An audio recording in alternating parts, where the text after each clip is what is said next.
And I'll start with you. You were there right behind Donald Trump for a lot of last night's speeches. How was that energy up there, being so close to him and also hearing the crowd from that vantage point? Well, it was an honor to be a guest in his box, and I will tell you that he looks great. I mean, he looks inspired. He looks happy. He's appreciative. He has gratitude to be alive right now.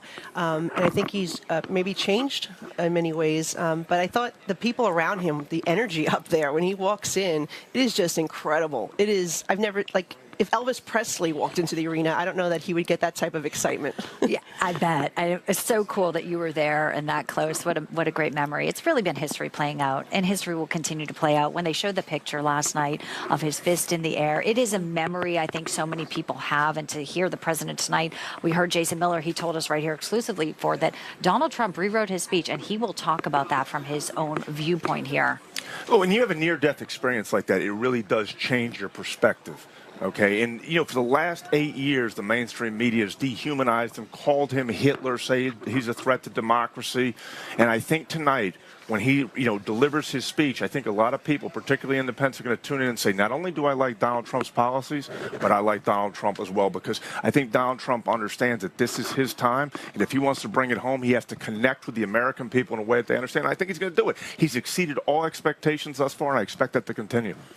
Exceeding expectations, taking a bullet, and here we have Joe Biden after disaster debate, who now has COVID and looks frail, can barely put together sentences even. Let's just play a little bit. He was talking about his defense secretary, Lloyd Austin, and couldn't recall the name. So instead, folks, this is what he said in a recent interview on BET. It's all about treating people with dignity. And it's about making sure that, look, for example, look at the heat I'm getting because I named the Secretary of Defense, a black man. I named Ketanji Brown. Because of the people I've named. Is he fit to lead right now, Congresswoman? I don't believe so. I mean, we've been pointing out these flaws for years, and it was the Democratic Party that's been propping him up. But people see the stark contrast right now more than ever between President Trump, who is strong, he's courageous, he is fearless, he is defiant, he's the leader that we need at this moment, and President Biden, who can't put a sentence together, he could hardly walk up the stairs, and is not strong. And we see that on the world stage, too, with the foreign policy. We had peace through strength under President Trump.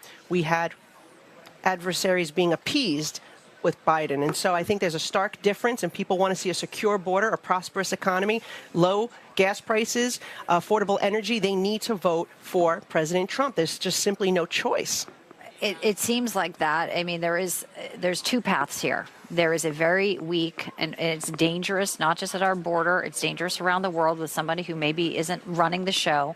But Trump derangement syndrome, it is still actually infecting so many people, especially over at the moderator booth, not too far from us. This is how Joy Reid was talking about this COVID diagnosis for Joe Biden. Joy Reid has lost all sanity. Okay, we're talking about COVID. I've had COVID several times. Right. I have never had an attempted assassination and hit with a bullet. Donald Trump, that was the moment that honestly is going to define history. But to the Congresswoman's point, this is the time that we unite as Americans and understand what is best for America, and right now that's what Donald Trump's offering. And here's the problem that the Democrats have, and that is that Joe Biden will likely be kicked off the ticket in the next 5 days in favor of Kamala Harris. And remember, Joe Biden is incapable and Kamala Harris is incompetent. Let's just play this clip, though, because we will hear more about the assassination attempt tonight from the man who actually survived it. And I'm actually curious to see how they spin it tonight, but this was them last night. These two men are both elderly.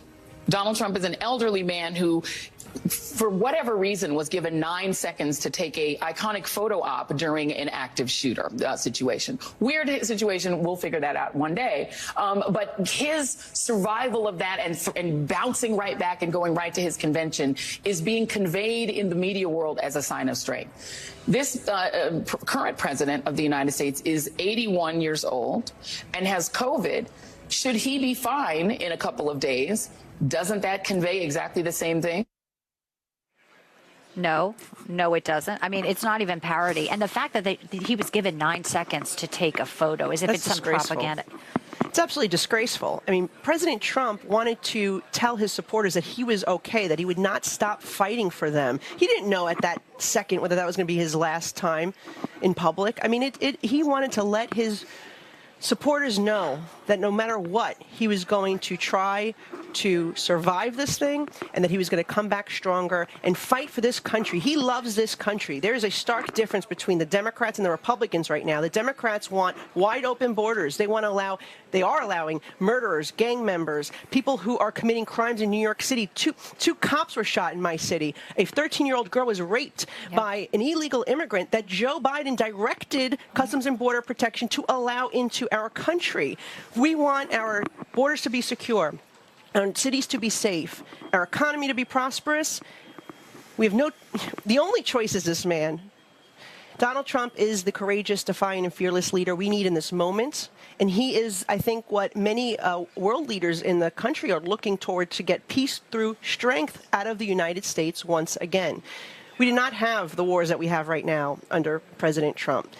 These wars wouldn't have started if President Trump was there. How do I know? Because they didn't when he was there. No. He has the record to run it. And just the coverage has been just so, you said disgraceful. I think that's a wonderful way to describe it, Congresswoman.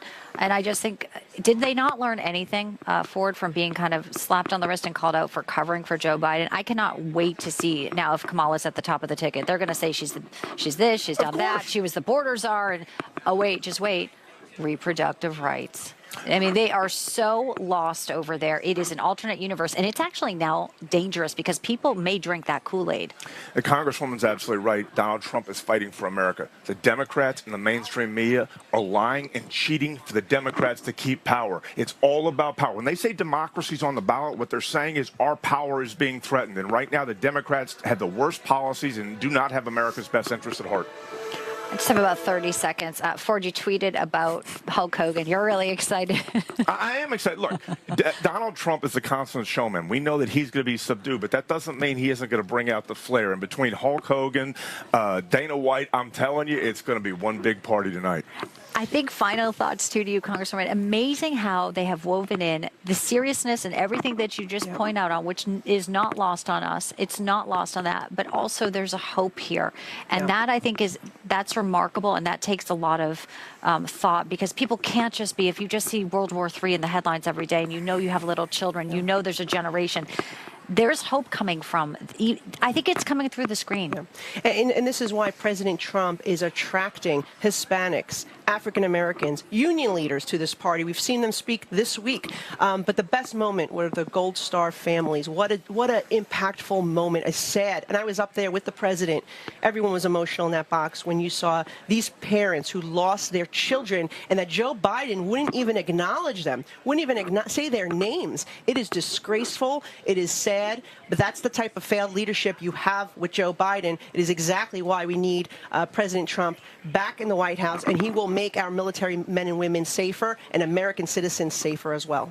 Thank you so much. I know the Gold Star families in the crowd did pick up spontaneously and start saying their names, something that could have happened at the State of the Union. Joe Biden neglected to do that. He does have a lot of, there's no way around it, and it was a powerful moment last night. I'm glad that they got their dignity there. Congresswoman Malliotakis, Ford O'Connell, pleasure to see you guys. Great to be with you, Bianca.